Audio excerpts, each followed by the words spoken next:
Good evening, everyone, and welcome to the first ever Puente Mentor Summit.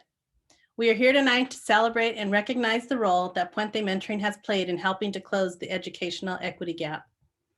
According to the National Mentoring Partnership Organization, and I quote, "Mentoring unites us. It is a key response to systemic and growing inequities. At a time when research shows that loneliness and isolation are trending upwards, we know that relationships are powerful tools. They bring us together and navigate us to greater connection and opportunity." My name is Kathy Martinez, and I am the statewide mentoring coordinator for the Puente Project. I am honored to be here tonight in the presence of so many individuals who have volunteered countless hours to help nurture and guide our students. We hope you enjoy our evening summit. Next slide. Tonight, our agenda consists of two parts. In part one, we will have our official Puente welcome by one of our co-executive directors, Julia Vergara, followed by our keynote speaker, Father Greg Boyle of Homeboy Industries. At 7 p.m., we ask that you log off of this webinar and then join us in either the Northern California Zoom session or the Southern California Zoom session for part two. In those sessions, we will lead a workshop regarding virtual mentoring best practices and also allow some time for mentor networking and sharing. At this time, we are going to turn off the chat box as we begin our program. Next slide. So in case you're wondering who is here in our audience tonight, we are joined by mentors, future mentors, past mentors, faculty, alumni, college administrators, Puente statewide staff, and also friends and special guests. But no matter where you fit in here, know that tonight we consider you all Puente Familia. I'd like to also acknowledge the amazing Puente Community College statewide staff that are here on camera. If you could please wave. Our Community College Director, Grace Ebron, our Counselor Training Coordinator, Larissa Gomez Vasquez, our Writing Instructor Training Coordinator, Paula Silva, and our Administrative Assistant, Leo Zamora. At this time, I would like to introduce our first speaker. Julia Vergara is one of Puente's co-executive directors. Julia began with the Puente Project in 1995 when she and Jane Alsop piloted the Hayward Unified School District program. Today, Julia and Jane both lead the program as co-executive directors. Julia is a proud daughter of immigrant parents from El Salvador and was a first-generation college-going student who graduated from California State University, San Jose.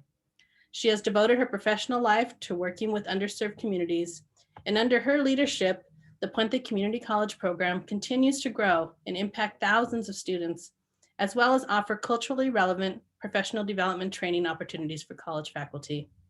Please join me in welcoming Julia Vergara. Thank you, Kathy. Again, my name is Julia Vergara, and on behalf of myself, Jane Alsop, and the Puente statewide staff, we would like to welcome our teams and our Puente mentors to our Mentor Summit and to the beginning of our statewide training. Mentors, tonight it's about you, celebrating you and honoring your good work.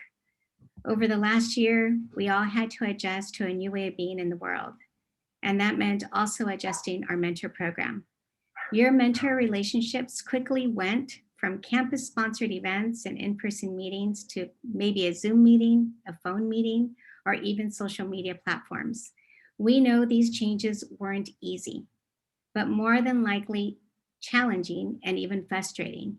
But our Puente teams, you, the mentors, and the students tried to make it work and adapted. More importantly, you kept your commitment to our students and to our program. We are extremely grateful. So although our program may look a little different tonight and our traditions are now online, our mission of college graduation and giving back still remains the same. Therefore, we need to continue to build the mentoring program. And so we hope that many of you that are in the audience that are thinking about being Puente mentors become Puente mentors. We need your time, we need your enthusiasm as our students navigate new spaces at home, at school, and at work.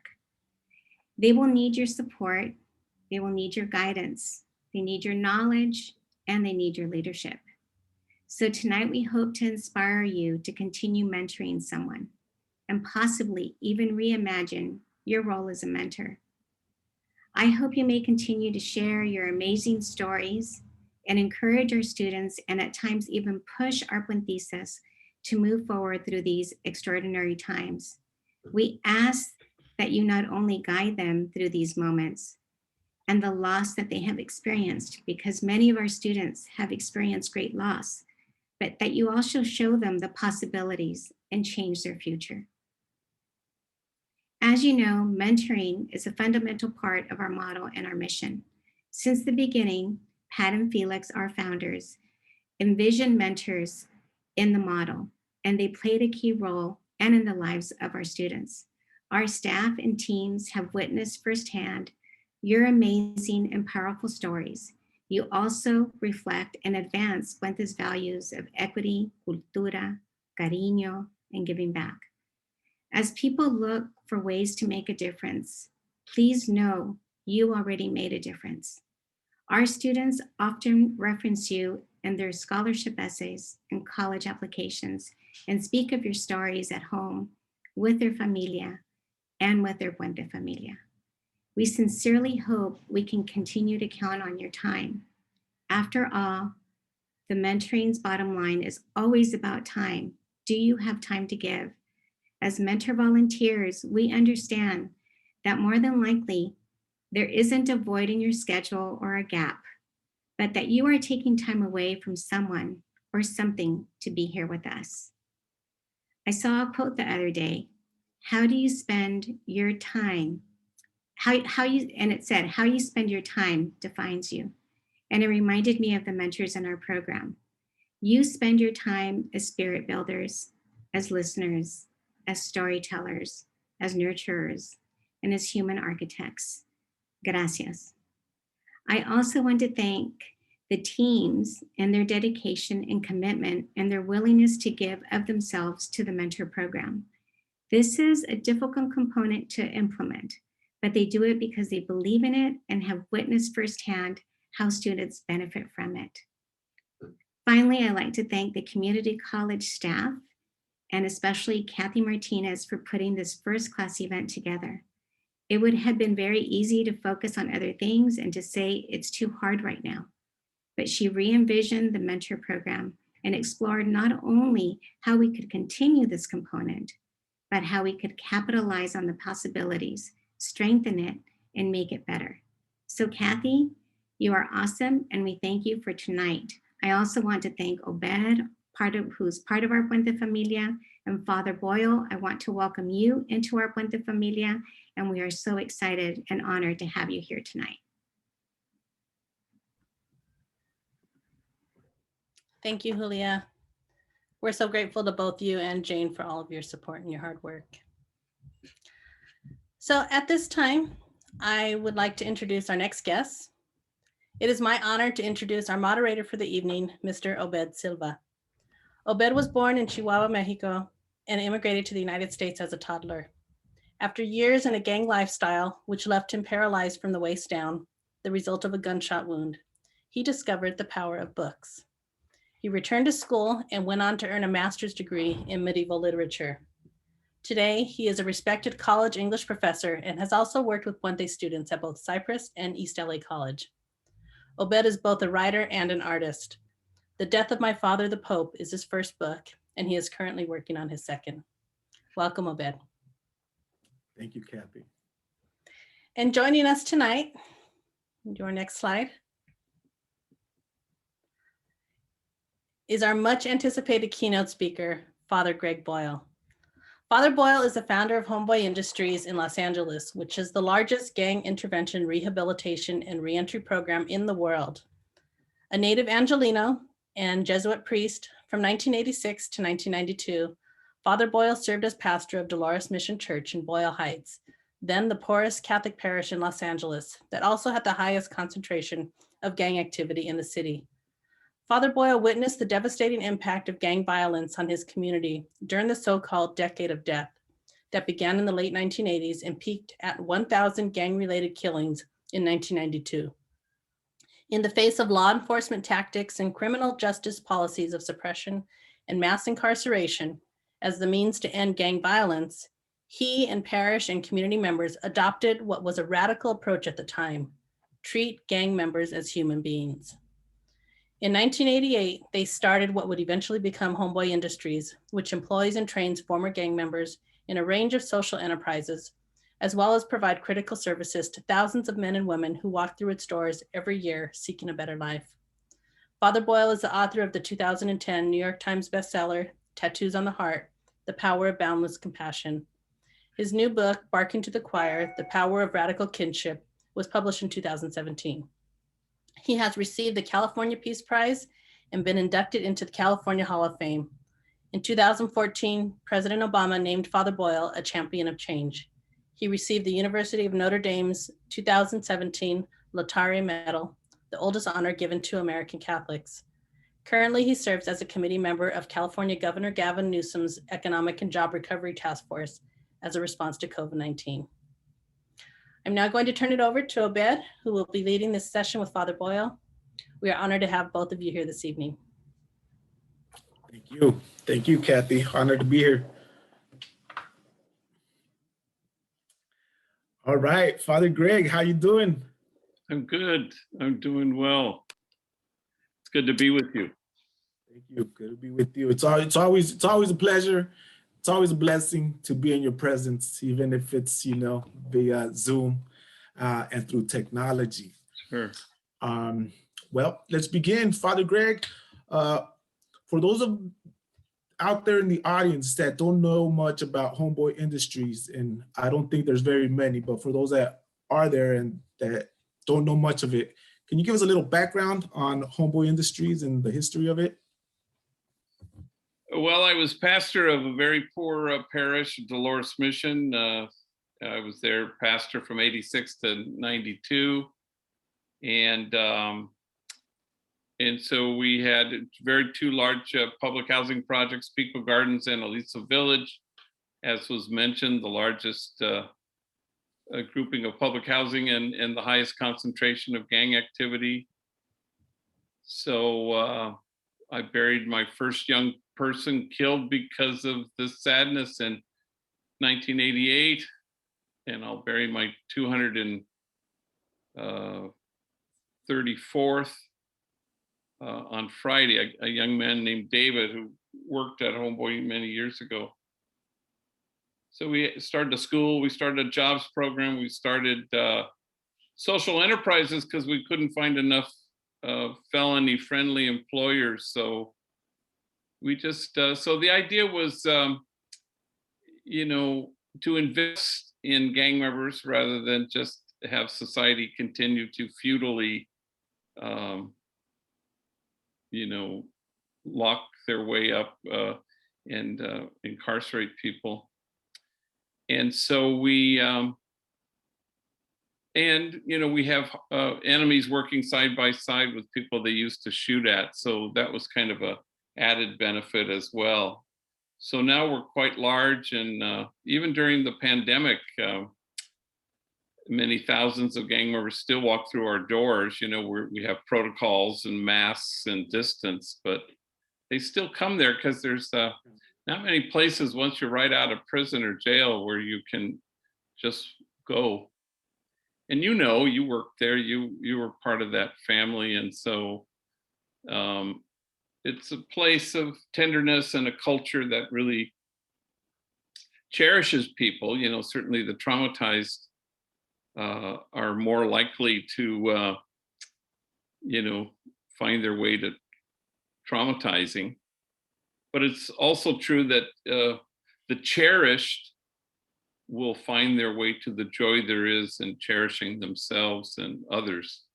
So it's a place where people are held and cherish, and it's not about surviving as the fittest, but thriving as the nurtured, which is what I think Puente is all about. It's about nurturing and accompanying people and reflecting goodness back to people. Sure. Thank you, G. You mentioned rivals working side by side, and it's very difficult to do. I mean, and Homeboy Industries has accomplished to do that. I mean, the other place where rivals work side by side is prison, as odd as that sounds. But one of the things that is in your first book, Tattoos on the Heart, that you introduce is kinship, and a lot of it has to do with kinship and how these rivals achieve kinship, and just people achieve kinship. Can you tell us about kinship and what that is and what it means and how it works at Homeboy? Yeah, I mean, I think theologically, I think God's dream come true is that we are one, and Mother Teresa diagnosed the world's ills correctly when she suggested that the problem in the world is that we've just forgotten that we belong to each other. So how do we stand against forgetting that we belong? And so kinship it obliterates the notion that there's an us and a them, and that separation is an illusion, and that's not what I was reading today, that the word diabolical means to separate, and I never heard that before, and I thought, well, that's interesting, because we're invited into a community of beloved belonging where we are connected to each other, and you can't demonize people, and it always happens. I remember a guy, a homie named David, who was working alongside his enemy in the bakery, and they were making croissants together, and they never spoke. And somebody said to me once that women work things out face to face, but men work things out shoulder to shoulder. I don't know if that's entirely true, but it's sort of my experience. The homegirls in the homegirl cafe will, get in each other's faces and say, "Look, bitch, remember that time?" And they kind of work it out, I think. But guys can do this silently, and this guy David had alarming tattoos on his face, but one of the tattoos on his face was a tattoo of his enemy's neighborhood, and then he crossed it out, which is pretty provocative, as you know. And the guy working next to him was from the neighborhood that he had gone out of the trouble to cross out on his face. I mean, I'd never seen anything like that. You see occasionally "fuck police" or something, alarming things like that, but never that.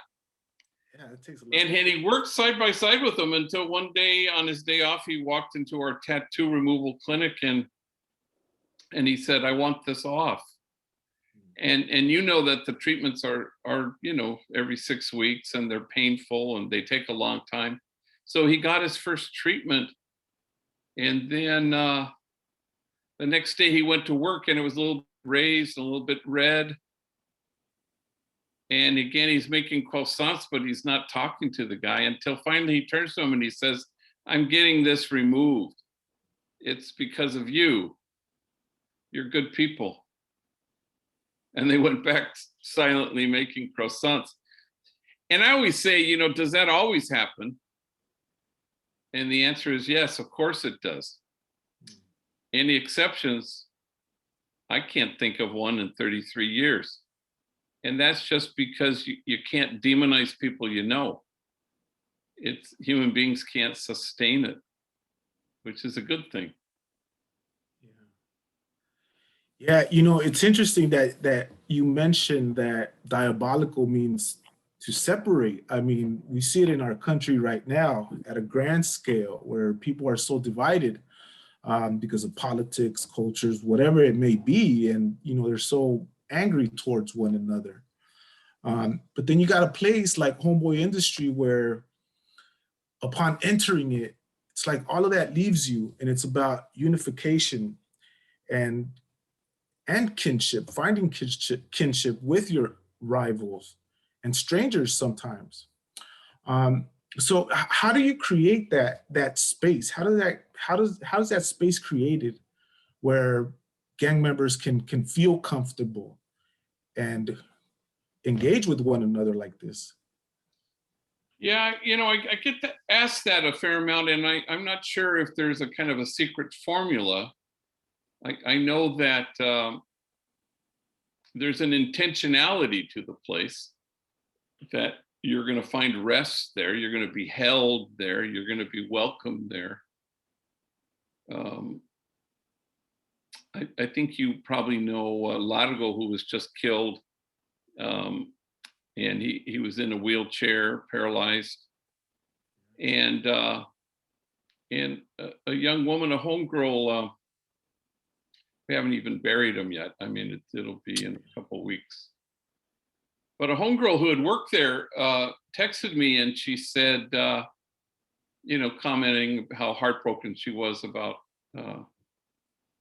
Alvin was his real name. They called him Largo, had been killed. And she said, I'll never forget, I was standing out in front. I was almost having a panic attack to walk into the building. And she was so nervous to walk in for the first time, but she found her bravery and she opened the front door, and there was Alvin in his wheelchair. And in those days, he would welcome people as they came in. And he said, "Welcome to Homeboy." And she said, as soon as I saw him, I knew I was in the right place. That's so sad. And I don't know how you describe that. Yeah, It's just that people inhabit their own goodness there, sure. and that the goodness, in you welcomes the goodness in him. And it kind of works that way. Everybody holds up a mirror, and everybody feels returned to their true selves in loving. And so, and again, does that always happen? Yeah, it just does. And I don't really know exactly how to explain that it's guaranteed to happen, but it always does. And kind of first stop is kind of a safe place, and then people experience it as a sanctuary, and then they become the sanctuary that they sought. And then they go home to their kids and they provide that sanctuary to their kids, and suddenly you've broken a cycle. And then tenderness becomes the connective tissue. It's the highest form of spiritual maturity, that people can be tender, and it's the only, everybody comes in barricaded behind a wall of shame and disgrace, and the only thing that can scale that wall is tenderness, and that's the intentionality. People choose to be that. Yeah. And then they find the joy there is in being that. And then that's like a drug. Once you have tasted that, there's nothing quite like it. Yeah, absolutely. And you bring up Alvin, and Alvin, for the people that never saw him or got to experience him, he had a lot of tattoos on his head, and it was because he's in a wheelchair. If you walk, that's kind of like one of the first things that you see, right? All his tattoos, like. Yeah. But what he also had was like this big smile. So I mean, and I think that's part of like what makes Homeboy so special. And you talk about tenderness, but there's also this idea of like, once you come in through those doors, nobody's going to judge you for the way that you look, right? Or for the things that you carry, or for the things that you've done in your past. So can you talk about that? That there's no judgment, and what effect that has on people? Yeah, I think in the end, people kind of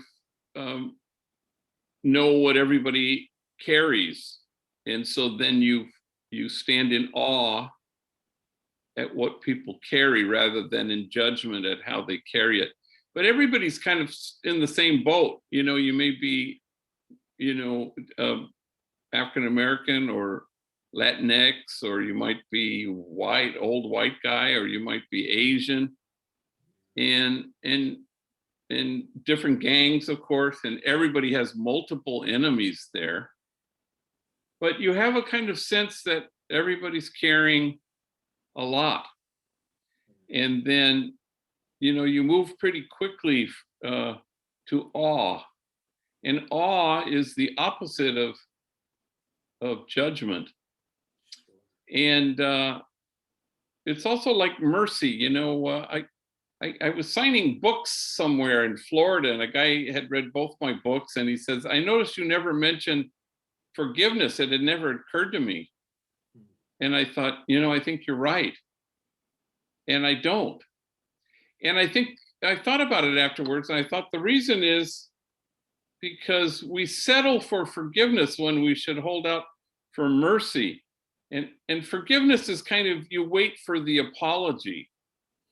You want to kind of make things, and that's good as far as it goes, but mercy is that father seeing his son in the prodigal son story, and he runs to his kid. He's so happy. Right. And he doesn't say, oh no, wait a minute, I want to hear a good ass apology first. Yeah. No, he goes straight to the abrazo. Yeah. And he says, let's have a pachanga, let's kill the fatted calf. You were dead and now you're alive. They cut straight to that thing. And I think that's kind of what Homeboy's about. It's not about apologies, you know, and it's not even about forgiveness. It's about mercy, which is arms wide open.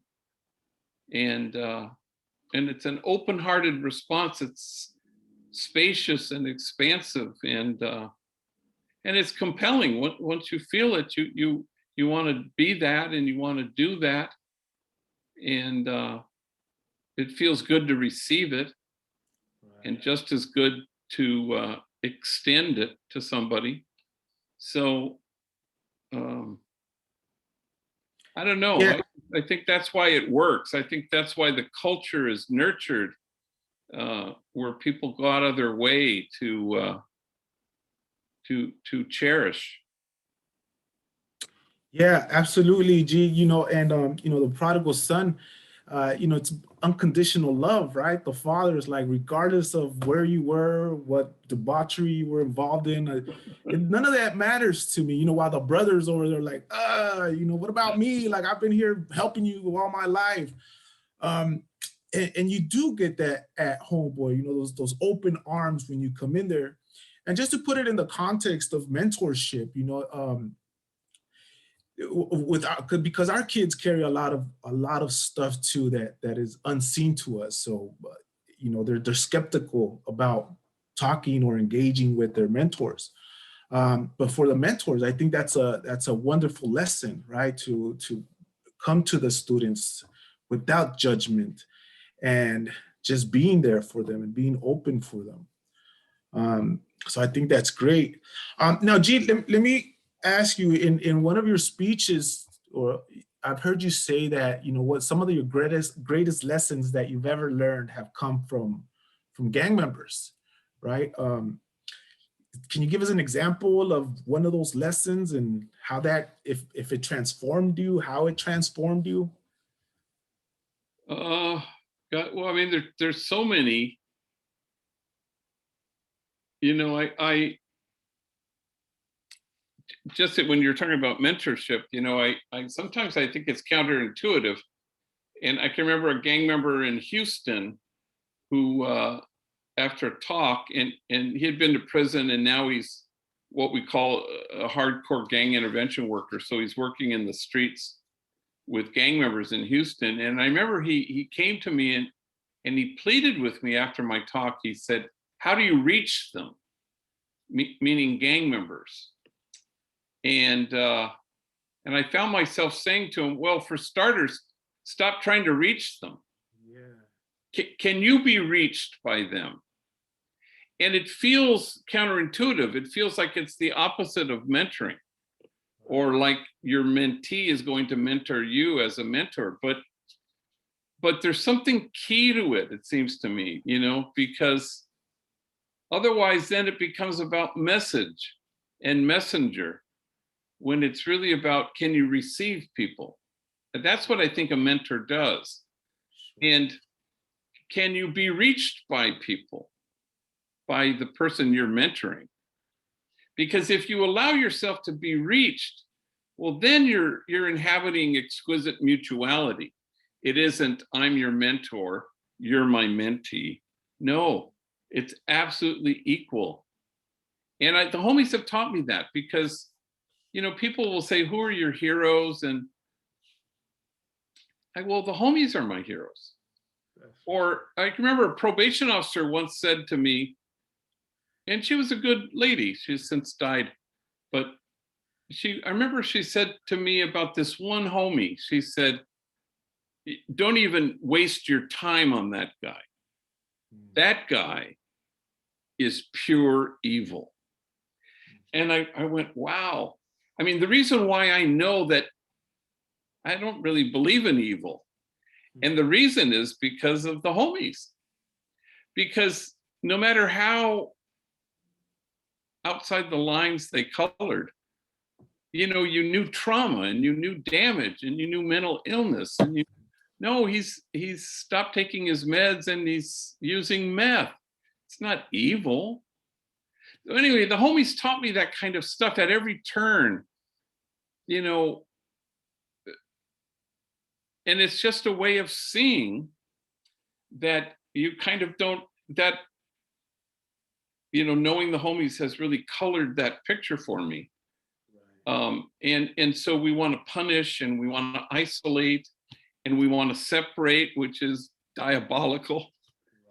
And moralism hasn't kept us moral. It's kept us from each other. We strike the high moral distance and we say, I am not them and they are not us. And it's diabolical because the goal is union, is kinship. And kinship is better than unity, you know, because James Clyburn, African-American congressman, said he doesn't like the word unity because he says, I'm a Black man in my 80s and all my life people were united against me. So I don't really like unity, and I agree with them. I think kinship is better because then there's no daylight that separates us. There is no us and them, there's just us. But the homies have taught me all that stuff. I mean, I have a million stories, but they've taught me everything of value for sure. Yeah, and kinship is like this frequency on which, if we're all on it, right? It's a spiritual connection that is made, rather than when it's just unity. It's like you're just unified around an idea or something like that. Yeah, I mean, I think the people who stormed the Capitol on January 6th, they were united, but there was no sense of kinship. I love that. Kinship is a frequency. Oh, you can use that for your next book. Gee, I got you. Oh, that's my title. I will give you full credit for that, dog. Oh, I love that, G. I love that. You know, and then going back to what that lady told you about, that you should stay away from that person, you know, it reminds me of a quote from Ralph Ellison in The Invisible Man, where he says, if you turn a man away, you never set him on the right path, right? And that's what Homeboy doesn't turn anybody away because of that belief. And if you turn him away, then how do you ever get that person to get on the right path, right?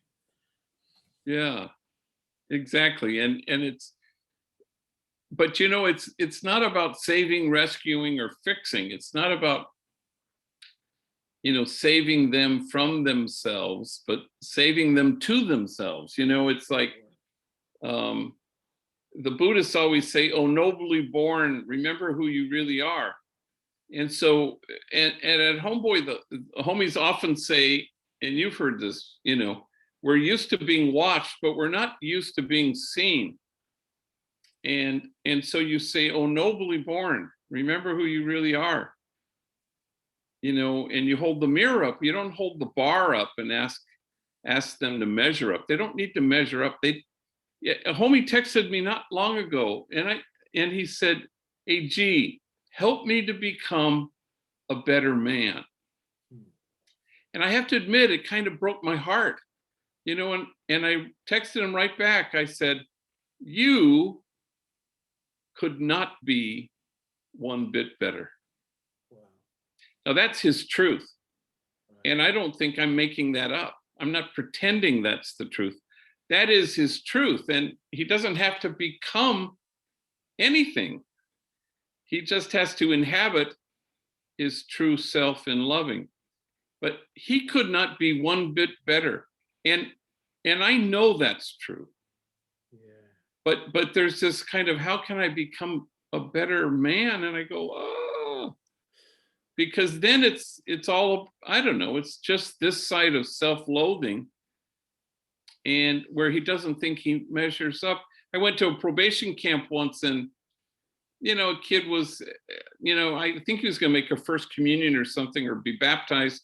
And so I'm talking to him before the mass gets started, and you know, I always ask about home and mom and dad and sibs, and I asked him about his siblings, and he said, I have a brother and a sister, but they're good. They're good, he says. And I said, wow, okay. And that makes you, and he says, here, you know, locked up in a probation camp. And I said, and that makes you bad, he says. Yeah. And that's what we do to ourselves, you know, because we think we don't measure up and we're not enough, and that God is disappointed in us. And I go, híjole, Madre Santa, what could be farther from the truth? You could not be one bit better. Now, the task now is to know your truth, not to become anything that you're not, but to inhabit who you are. And that's the whole thing, you know.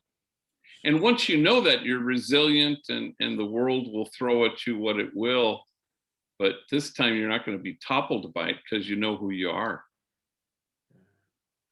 So I guess what I hear from you, G, a lot is you know, a big part of what makes, you know, the people that come through Homeboy engage and participate and, you know, really embrace their truth, as you say, right? Because it seems like they don't recognize what their truth is at that moment before they come through those doors. But with recognition and affirmation, right, which is something that us as human beings, we all strive for. I mean, that's why fucking Instagram and Facebook and social media are so popular, right? Because like when somebody, you see those likes and those hearts popping up, you're like, oh my God, you get the somebody's recognizing me or whatever, right? But you know, even, you know, with our students, and I have a story, right? I like to call my students, like, I like to tell them, you're a genius, right? And I had a few students, one in particular, who told me, man, nobody's ever said that to me before. And, you know, I said it because I care about my students, but I never thought it would have that power, right? And you do the same to us, because I know that every time I see you or we talk through the phone or email, you say, you're my hero, son. And I'm like, fuck, man, I'm G's hero. Like, what, right? But then I found out that I'm not the only one. And like you just said right now, like, you know, you're my heroes. The gang members are my heroes. So I'm like, that girl is like, oh, I'm not the only one that he says that to. But nonetheless, just the word itself and has a lot of power. And when it comes from a person from authority that people look up to, it's just even better, you know? So me as a professor, I recognize that in my students. When I say that to my students, it's like they're looking at me as somebody that they look up to, and then I call them a genius, and they're like, wow, nobody's ever called me that before. And it totally changes their demeanor and their perspective on education and what it means. But also you mean it, you know, desde la cora, you know, you, and it doesn't mean that there aren't other geniuses. And it doesn't mean that you're the only hero. I mean, you are my hero. But once you start to recognize the heroic in people, and the genius in people and the stuff that's utterly unique that can't be found in anybody else. You're right to call them a genius because they are.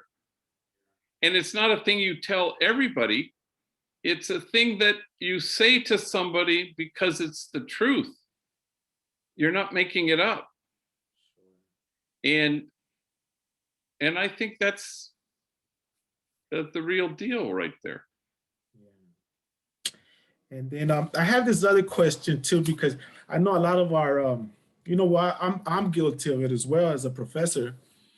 When I'm sitting in my office and I may be having my lunch or something or watching something stupid on YouTube and I see a student coming, I'm like, oh man, I gotta put this aside and do my job, right? And I think it's in Tattoos of the Heart, you talk about a similar situation when you're in your office and you got the glass doors in your office so you can see when people come in. But there was a particular young lady who was coming in, and when you saw her, you were kind of like, you're like, man, I got to deal with this young lady. And you say that you saw her as an interruption, but then you had to kind of check yourself and be like, no, I can't think that way. Can you tell us about that experience and like how do you overcome that? Because as professors, we deal with that a lot too. Well, it was I was all alone in my office. It was on a Saturday, and I was opening the mail, and this woman who's kind of a street person, and she had never been in the office before, and I had a baptism at 1, and now it was 10 minutes to 1, and I was just going through my mail, and she came in. And I found out her name was Lisa, and she was like 40, heroin addict, engaged in all sorts of ways to make money, and gang member, felon. And she walks in, and I think, oh my gosh, now I've got 7 minutes to my 1 o'clock baptism. And she sat down and she said, I need help.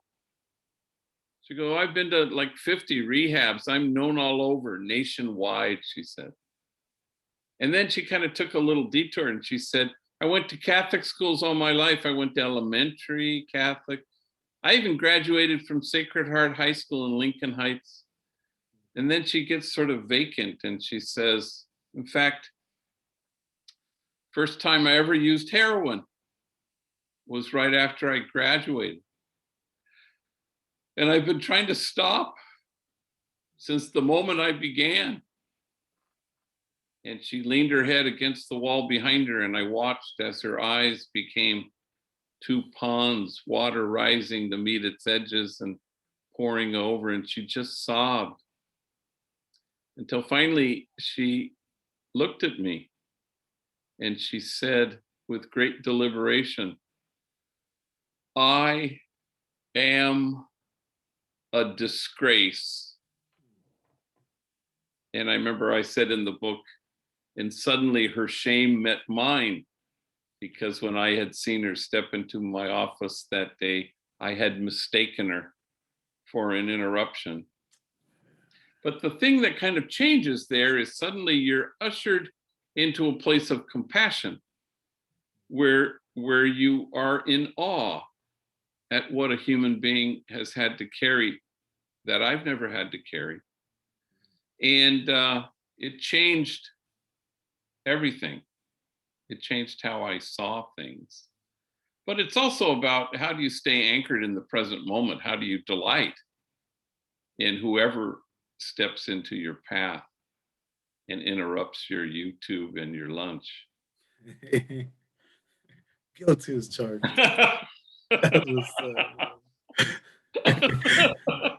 There we go, G. You're Kinship, right? You're my friggin' hero. I don't care about YouTubes or lunch. And the feeling is mutual, G. Absolutely. One of the things some of our mentors want to know, some of our people in the audience is, our students a lot of them have faced a lot of trauma, and with COVID, and everything going on right now. People have lost people. So do you have any words of advice, anything, on how to deal with loss and trauma? And I know it's a heavy question, but.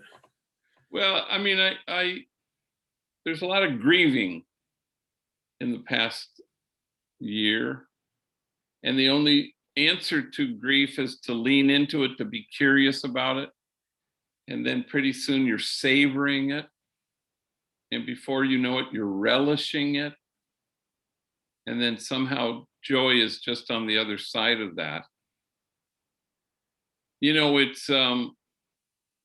It's strange. In the last 2 weeks, I've had 6 funerals in 2 weeks. Half of them are COVID, and half of them are homies who have been killed. And then I have this homie David on Friday. And then I have, 3 others that are, because everything is taking so long because of COVID. I have one in the middle of March, and he was killed on New Year's Eve. That's how long it's taken.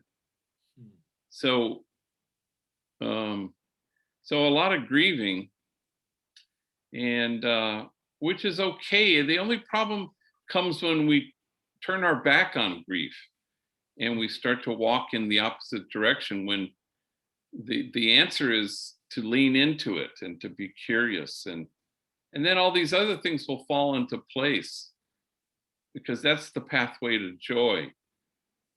And then with so much death, I mean, we're going through it a little bit at Homeboy because we've had so many. And then you also, who have been killed, but you've also had mothers, grandmothers, fathers, uncles, brothers who have died of COVID. And so, and we all know that poor communities of color have been impacted in a disproportionate way by this pandemic. And so, it on the east side of Los Angeles, it's hit us in an extraordinary way. Boyle Heights, where I live, is the epicenter of COVID in the state, I think. Wow. And I went to do a funeral a couple of weeks ago, and I just asked the mortician in Spanish, kind of what's it like these days? And she pointed to a kind of a huge trailer, a big truck. And she says, we have 300 bodies in that trailer. And I went, whoa. And I don't think it was just for that one mortuary. I think it was for like 4 mortuaries, but wow. So, I mean, we've never lived through times exactly like these, at least for 100 years we haven't. And the solution, of course, is to find the thing that's more powerful than death, which is love and kinship as a frequency, as part of the air you breathe. I mean, that's more powerful than death. And so you want to compile that list of the things that are more powerful than death, because if death is the worst thing that can happen to you, you are going to be toppled by life itself, and you can't allow that to happen, especially since everybody's going to die. And so you want to be able to go, yeah, knowing the truth of who you are, that you're a genius and a hero, and that your true self in loving is where the joy is. If you know that, even death is afraid of that.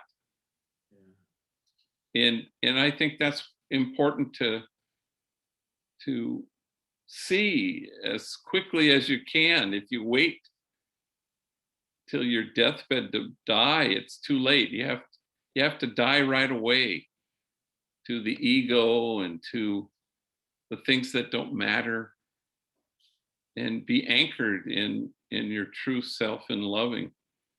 And nobody can take that from you. Yeah. Wow. Gee, it's always a pleasure. You always got my heart just like, oh man. Happy, really happy. But I mean, just really, you have this ability to just connect people with life and just really want to embrace life. We're coming to the end here, G. So is there any last words you could give us? Any closing words? The floor is yours. You know, I was kind of going through my own list of things that matter, you know, and that I read the other day, somebody said kindness is the only non-delusional response to everything. And especially right now, I mean, things are so tough in the country, and we draw these lines, and I think the more we believe that we belong to each other, and that that tenderness is the way that makes love connective tissue. And everybody's unshakably good, but not everybody has access to that goodness. So how do we help each other, you know, rather than demonize, which is always untruth? And how do we, you know, love our neighbor as we love our child, you know, with the same intensity and not begrudgingly? Anyway, that's where the joy is. And so I hope people, the great John Lewis said, we all live in the same house. And he doesn't say, you know, but some people live on the third floor and some live in the basement. No, he says it straight out. He doesn't say, you know, one day we all may live in the same house. That's what I love about it. He just says it straight out. We all live in the same house. And it's not aspirational and it's not divided. It's and once we know that, then we can, you know, live that. The poet Wallace Stevens says, we live in the description of the place and not the place itself. And so we don't want to settle for the description of the place. We want to hold out for the place itself, which is kinship and connection and a community of beloved belonging, and kinship as a frequency that we all you know, can connect to, as a genius friend of mine who is my hero told me once. That's exactly how I'm going to put it in my next book. I'm gonna hold you to that, G. I got my lawyers. Right here, the whole combo is being recorded. Oh, it's a great line. It's a great concept, you know, because once you say kinship is a frequency, then it's kind of it works at this other level. I think it's brilliant. Have I told you you're a genius? You're a friggin' genius. That's what's That's a keeper. That's a keeper. That's what's up. You got to tell my boss that I need a raise too. Christ. President needs another shower in his office. Father Greg, you're the best, man. And you know, just everybody. I love you, son. Keep in touch. Don't be a stranger. Never that. And invite me to your class once we're hey, we'll do. Back in the saddle again. We'll do, Father Greg. Okay. Father Greg, thank you for blessing us with your presence. Thank you all very much. Honor to be with you.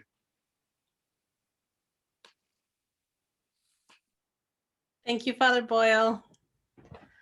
Thank you so much for taking the time to be here with us this evening. We can't thank you enough for sharing your words of wisdom and healing as we all move through these difficult times. And thank you also to Obed. You did a fantastic job as our moderator. So thank you. Thank you, Kathy. That's what's up.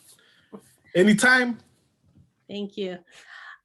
So as I mentioned at the beginning, we will be closing this webinar at this time. For those in the audience who wish to join us for part 2, please make sure that you log out of this session and join us in either the Northern or the Southern California Zoom sessions. We were going to put those in the chat box. Oh, there they are. Okay. Okay, so we're good to go. Thank you all for joining us tonight.